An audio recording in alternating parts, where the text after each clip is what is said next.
नमस्कार साथियों, स्वागत है आप सभी का हमारे YouTube चैनल श्री हंस वाहिनी इंस्टीट्यूट पर। आज का तारीख है 15 जून 2022 और इस दिन के करंट अफेयर्स के अति महत्वपूर्ण प्रश्न इस वीडियो में डिस्कस करेंगे। तो चलिए करंट अफेयर्स एक अनोखी सोच के साथ इस वीडियो को शुरुआत करते हैं। और वीडियो शुरुआत करने से पहले आज का मोटिवेशन देख लेते हैं। अपने लक्ष्य के लिए जोशीले और जुनूनी बनिए, विश्वास रखिए, परिश्रम का फल सफलता ही होता है। ठीक है, बिल्कुल सही बात है। अगर आप अपने लक्ष्य पे पूरा जुनून के साथ लगे हुए हैं तो विश्वास रखिए, आप एक ना एक दिन ज़रूर सफलता को हासिल करेंगे। तो चलिए इसी मोटिवेशन के साथ आगे बढ़ते हैं। आज का पहला क्वेश्चन देखते हैं। पहला क्वेश्चन है, विश्व रक्तदाता दिवस कब मनाया जाता है? ऑप्शन नंबर ए 14 जून, ऑप्शन नंबर बी 12 जून, ऑप्शन नंबर सी 9 जून या ऑप्शन नंबर डी इनमें से कोई नहीं। तो हाल ही में 14 जून को विश्व रक्तदाता दिवस मनाया गया है। इससे रिलेटेड कुछ इंपॉर्टेंट फैक्ट्स देख लेते हैं। जैसे विश्व रक्तदाता दिवस जो है वो 14 जून को ही क्यों मनाया जाता है? क्योंकि 14 जून को कार्ल लैनस्टीनर का जन्म दिवस है। ठीक है, जिन्होंने रक्त समूह का खोज किया था, कार्ल लैनस्टीनर। ठीक है, blood group A B O को वर्गीकृत करने वाला भी कौन है? Karl Landsteiner. ठीक है, और ये कब से मनाया जा रहा है? 2005 से मनाया जा रहा है, याद रखिएगा, है ना। 2005 से मनाया जा रहा है। इस बार का 2022 का थीम क्या है? Donating blood is an act of solidarity. ठीक है, is an act of solidarity. ठीक है, अच्छा, अभी पूछा जाए ब्लड से रिलेटेड कुछ और भी इंपॉर्टेंट फैक्ट्स बन सकते हैं। जैसे सर्वदाता रक्त समूह कौन सा है, मतलब यूनिवर्सल डोनर कौन सा है? तो ओ नेगेटिव है। और यूनिवर्सल रिसेप्टर कौन सा है? तो ए बी पॉजिटिव है। ये भी याद रखिएगा, ये दो क्वेश्चन।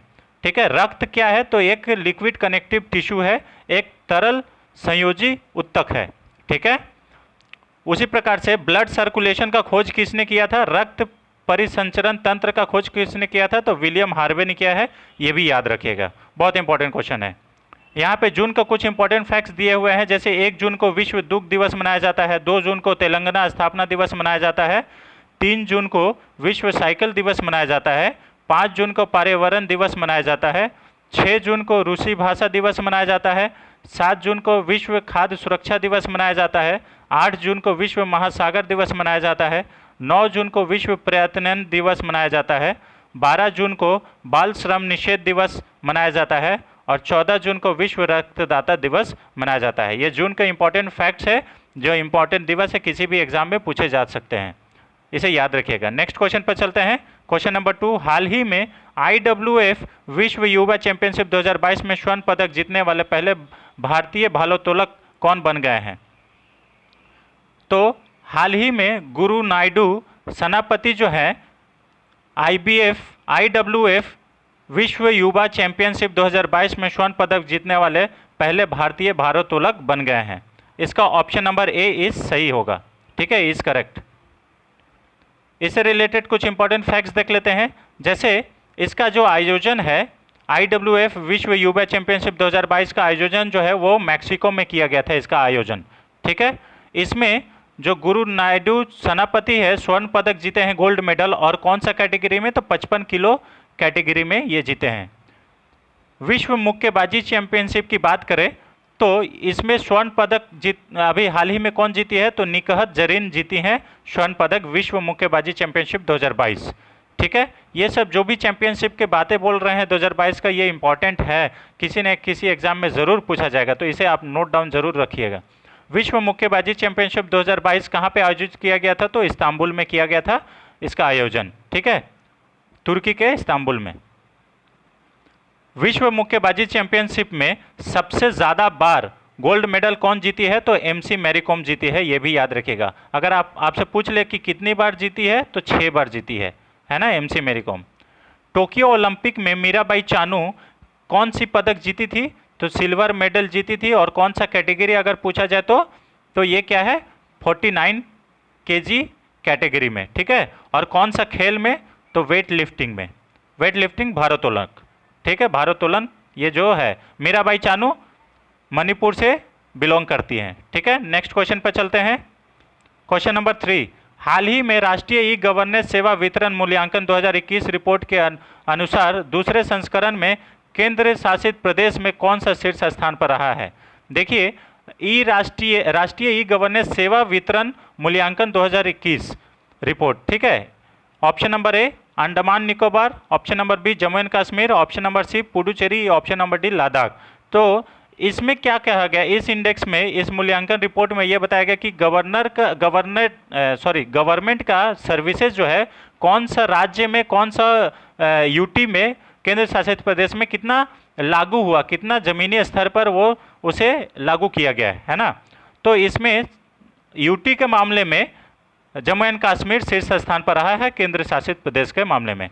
ठीक है, इससे रिलेटेड कुछ इंपॉर्टेंट फैक्ट्स देख लेते हैं। जैसे राष्ट्रीय गवर्नेंस सेवा वितरण मूल्यांकन रिपोर्ट को जारी कौन किया? डॉक्टर जितेंद्र सिंह। डॉक्टर जितेंद्र सिंह कौन है? विज्ञान और तकनीकी मंत्री है हमारे। ठीक है, इस रिपोर्ट को 4 कैटेगरी में बांटा गया है। पहला उत्तरी पूर्वी राज्य, दूसरा ग्रुप ए राज्य, तीसरा ग्रुप बी राज्य और चौथा केंद्र शासित प्रदेश। तो नॉर्थ ईस्ट जो है उस राज्य में टॉप पे कौन रहा है? नागालैंड। ग्रुप ए में केरल राज्य टॉप पे रहा है, ग्रुप बी राज्य में उड़ीसा राज्य टॉप पे रहा है और केंद्र शासित प्रदेश में जम्मू एंड कश्मीर जो है टॉप पे रहा है। हाल ही में जम्मू एंड कश्मीर के किस ग्राम पंचायत को आदर्श पंचायत घोषित किया गया है? तो पल्ली गांव जो है जम्मू एंड कश्मीर में, उसे ग्राम पंचायत आदर्श घोषित किया गया है, आदर्श ग्राम पंचायत घोषित किया है। ग्राम पंचायत की बात करें तो राष्ट्रीय पंचायती राज दिवस कब मनाया जाता है? तो 24 अप्रैल को मनाया जाता है। और पंचायती राज दिवस, पंचायती जो है वो पंचायती राज कहाँ से लागू हुआ था? तो राजस्थान के नागौर जिले से लागू हुआ था। ठीक है। टुलिप फेस्टिवल भी जम्मू एंड कश्मीर से संबंधित है और जम्मू एंड कश्मीर में विधानसभा का सीट जो है वो कितना है?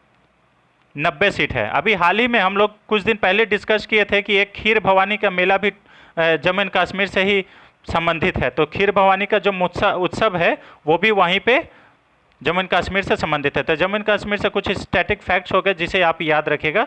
चलिए नेक्स्ट क्वेश्चन पे चलते हैं। क्वेश्चन नंबर 4, हाल ही में डिजिटल वैक्सीन के लिए अमेरिकी पेटेंट ऑफिस से दुनिया का पहला पेटेंट किसे दिया गया है? ठीक है, option number A Bhargav Shri Prakash, option number B Adar Poonawalla, option number C Vandana Sumitra, option number D इनमें से कोई नहीं।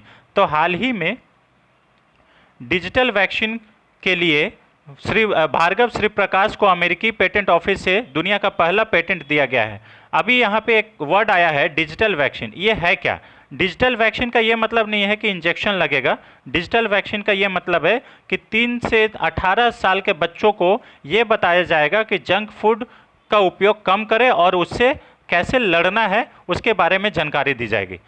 पेटेंट की बात करें तो पेटेंट कितने वर्षों के लिए दिया जाता है? तो पेटेंट जो है वो 20 वर्षों के लिए दिया जाता है।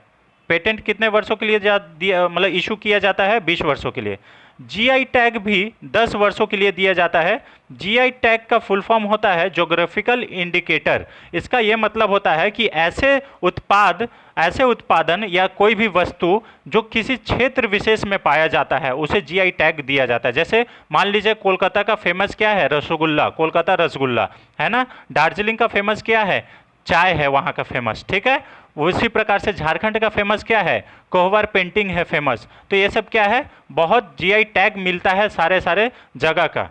ठीक है, अलग अलग जगह के अलग अलग जीआई टैग हो सकते हैं। तो ये सब किसी न किसी उत्पाद पे मिलता है। ठीक है, गोल्डन वीज़ा का बात करें तो ये कौन उपयोग करता है, कौन इशू करता है? यूएई, यूनाइटेड अरब अमीरात। और ये कितने वर्षों के लिए दिया जाता है? 10 वर्षों के लिए। तो चलिए, ये बहुत इंपॉर्टेंट फैक्ट्स था जो हम आपके साथ शेयर किए। अगर वीडियो आपको पसंद आता है तो ज़रूर लाइक करें, शेयर करें और चैनल पर नए तो सब्सक्राइब करें। नेक्स्ट क्वेश्चन पर चलते हैं। क्वेश्चन नंबर 5, इंटरनेट एक्सप्लोरर किस कंपनी का वेब ब्राउज़र है? Option number A Microsoft, option number B Google, option number C Infosys, option number D इनमें से कोई नहीं। तो इंटरनेट एक्सप्लोरर जो है एक वेब ब्राउज़र है जिसके माध्यम से हम लोग इंटरनेट को सर्फ करते हैं। और ये किसका है, किस कंपनी का है? तो माइक्रोसॉफ्ट का है। इसे याद रखिएगा।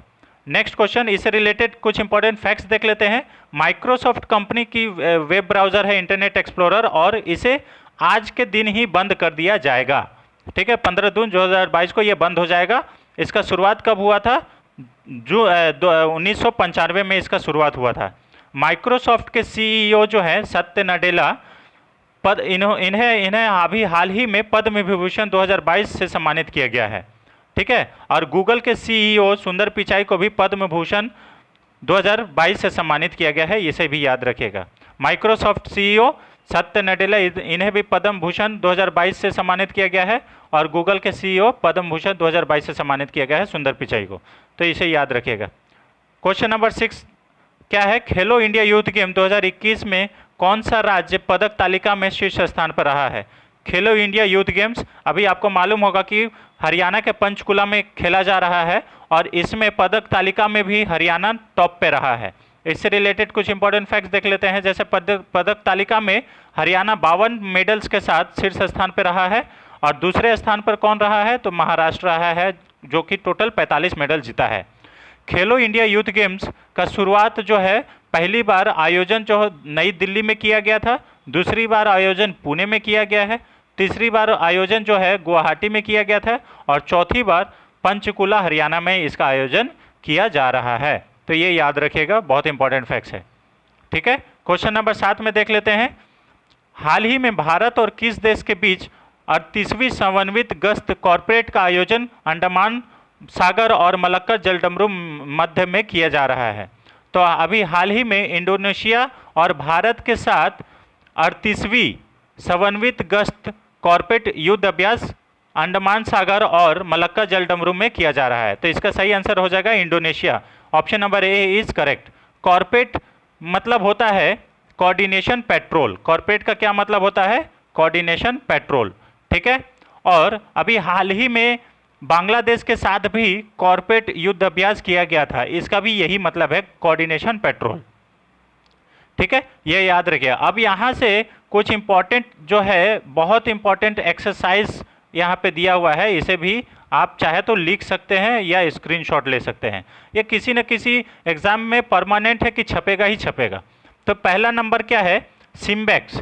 सिम्बेक्स कौन सा देश के बीच युद्ध अभ्यास होता है? India and Singapore. सिटमैक्स India, Singapore and Thailand के बीच। धर्म गार्जियन इंडिया एंड जापान के बीच। शक्ति इंडिया और फ्रांस के बीच। मित्र शक्ति इंडिया एंड श्रीलंका के बीच। गरुड़ शक्ति इंडिया एंड इंडोनेशिया के बीच। तो ये देखिए, शक्ति, मित्र शक्ति, गरुड़ शक्ति, ये बहुत कंफ्यूजन है। शक्ति इंडिया और श्रीलंका, मित्र शक्ति इंडिया है, शक्ति इंडिया और फ्रांस, मित्र शक्ति इंडिया और श्रीलंका, गरुड़ शक्ति इंडिया और इंडोनेशिया, समुद्र शक्ति इंडिया और इंडोनेशिया।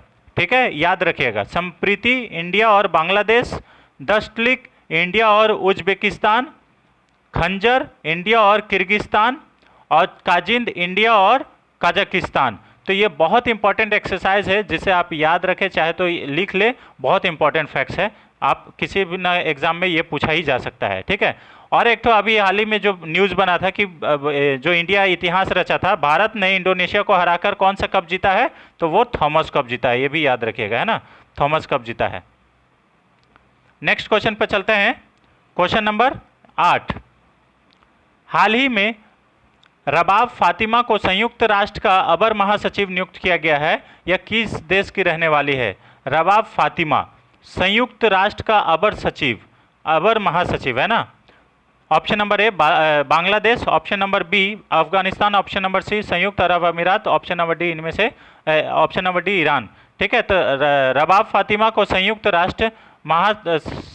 यूनाइटेड नेशन में अबर सचिव का ये जो है, इन्हें पद मिला है, और ये कहाँ की रहने वाली है? बांग्लादेश की रहने वाली है। ठीक है, देखिए यहाँ पे यूएनए को बात करें तो यूएनओ की जो महासचिव है वो कौन है? एंटोनियो गुटेरेस है, जो कि पुर्तगाल के रहने वाले हैं, और ये जो है बांग्लादेश की रहने वाली है कौन? फातिमा, रबाब फातिमा। ठीक है, जिन्हें अभी अबर महासचिव नियुक्त किया गया है। ठीक है, हाल ही में संयुक्त राष्ट्र महासभा में प्रौद्योगिकी राजदूत, टेक्नोलॉजी जो एम्बेसडर है, वो किसे नियुक्त किया गया है? तो अमनजीत सिंह गिल को किया गया है। ये एक भारतीय हैं, इसे याद रखिएगा, पूछा जा सकता है। संयुक्त राष्ट्र महासभा की पहली महिला अध्यक्ष कौन थी? तो ये विजय लक्ष्मी पंडित थी, और ये कब बनी थी? 1953 में। संयुक्त राष्ट्र महासभा की स्थापना कब की गई थी? 24 अक्टूबर 1945 को की गई थी। इसका मुख्यालय कहाँ है? न्यूयॉर्क में है। ठीक है, संयुक्त राष्ट्र महासभा का नवीनतम देश इसमें ऐड होने वाला कौन है? तो 193वां देश जो है साउथ सूडान है। साउथ सूडान की बात करें तो साउथ सूडान की राजधानी जो है वो जुबा है। साउथ सूडान की राष्ट्रपति सल्वा खीर मायार्डिट है, ठीक है। साउथ सूडान के प्रधानमंत्री कौन है? अब्दुल्ला हमदोक है, ये भी याद रखिएगा। साउथ सूडान का मुद्रा कौन सा है? तो साउथ सूडानीस पाउंड है, यहाँ पे पाउंड यूज़ किया जाता है, सूडानीस पाउंड। बहुत इंपॉर्टेंट फैक्ट्स है, इसे भी याद रखिएगा, बहुत इंपॉर्टेंट है। यूएनओ और जो भी इसका नवीनतम मेंबर बना है, जैसे साउथ सूडान बना है तो ये कितना नंबर का मेंबर बना है? तो 193 मेंबर बना है, इसे याद रखिएगा। चलिए नेक्स्ट क्वेश्चन पे चलते हैं। क्वेश्चन नंबर 9, हाल ही में भारत के 74वें ग्रैंड मास्टर कौन बने हैं? Option number A Rahul Srivastava, option number B Bharat Subramaniam, option number C Sankalp Gupta, option number D इनमें से कोई नहीं। तो हाल ही में राहुल श्रीवास्तव जो है भारत के 74वें ग्रैंड मास्टर बने हैं और ये भरत सुब्रमण्यम भारत के 73वें ग्रैंड मास्टर रह चुके हैं, ठीक है। इससे रिलेटेड कुछ इंपॉर्टेंट फैक्ट्स देख लेते हैं। जैसे ये राहुल श्रीवास्तव जी भारत के 74वें ग्रैंड मास्टर बने हैं। ग्रैंड मास्टर क्या होता है? चेस से संबंधित है, जो चेस्ट में मास्टर है उसे ग्रैंड मास्टर बोलते हैं। और ये कहाँ के रहने वाले हैं? तेलंगाना के रहने वाले हैं। भारत के पहले ग्रैंड मास्टर कौन थे? तो विश्वनाथ आनंद। ये बहुत इंपॉर्टेंट है क्योंकि पहले भी पूछ सकता है, लास्ट भी पूछ सकता है। भारत के 93वें ग्रैंड मास्टर कौन थे? भरत सुब्रमण्यम है, ठीक है। भारत के ग्रैंड मास्टर खेल जो है वो शतरंज से संबंधित है। अगर इसी प्रकार से पूछा जाए कि भारत की पहली महिला ग्रैंड मास्टर कौन थी, तो ये भी कौन है? विजय लक्ष्मी। ये भी याद रखिएगा, बहुत इंपॉर्टेंट फैक्ट है, महिला के कैटेगरी में भी पूछ सकता है सवाल। कोनेरू हम्पी का संबंध किस खेल से है? तो ये भी शतरंज से है, याद रखिएगा। चलिए आज का लास्ट क्वेश्चन की तरफ बढ़ते हैं। क्वेश्चन नंबर 10, हाल ही में बिम्स्टेक टेक्नोलॉजी ट्रांसफर फैसिलिटी की स्थापना कहाँ पर की जाएगी? बिम्स्टेक ट्रांसफर फैसिलिटी की स्थापना कहाँ पे की जाएगी? Option number A Colombo Sri Lanka, option number B Dhaka Bangladesh, option number C Kathmandu Nepal, या option number D Delhi Bharat, ठीक है। तो अभी हाल ही में कोलंबो में, जो कि श्रीलंका में है, वहाँ पे बिम्स्टेक देशों का टेक्नोलॉजी ट्रांसफ़र फैसिलिटी स्थापित किया जाएगा और इसके लिए भारत साइन भी कर चुका है मेमोरेंडम ऑफ एसोसिएशन में, ठीक है। देखिए भारत मेमोरेंडम ऑफ एसोसिएशन में MOA जो बोला जाता है उसे साइन कर चुका है, ठीक है। हाल ही में बिम्स्टेक देशों का स्थापना जो है 25वां स्थापना दिवस ढाका के बांग्लादेश में मनाया गया। बिम्स्टेक देश का फुल फॉर्म क्या है? बिम्स्टेक का फुल फॉर्म क्या है? Bay of Bengal initiative for multi sectoral technical and economic corporation. ये पहले इसका देशों के नाम पे इसका नाम हुआ करता था, लेकिन अब इसका उद्देश्यों के नाम पर रहा है, इसका नाम बदल गया है, ठीक है। इसका स्थापना कब हुआ था? तो 6 जून 1997 को किया गया था और इसका अभी चेयरमैनशिप किसके पास है? नेपाल के पास है। मेंबर कंट्रीज कितने हैं? भारत 7 है, भारत, बांग्लादेश, भूटान, नेपाल, ठीक है, श्रीलंका, थाईलैंड और कौन है? तो म्यांमार है, ठीक है, इसे याद रखिएगा। तो ये रहे फ्रेंड्स आज के अति महत्वपूर्ण प्रश्न। अगर आपको ये वीडियो पसंद आता है और हमारा प्रयास आपको अच्छा लगता है और इसी प्रकार का वीडियो का आपको चाहिए तो इस वीडियो को लाइक करें, शेयर करें, अपने फ्रेंड्स के साथ इसको ज़रूर शेयर करें, उसे बोलिए इसे पढ़ने के लिए। बहुत हेल्पफुल सेशन है और अगर आप चैनल पर नए हैं तो सब्सक्राइब ज़रूर करें। Thanks for watching, thank you so much.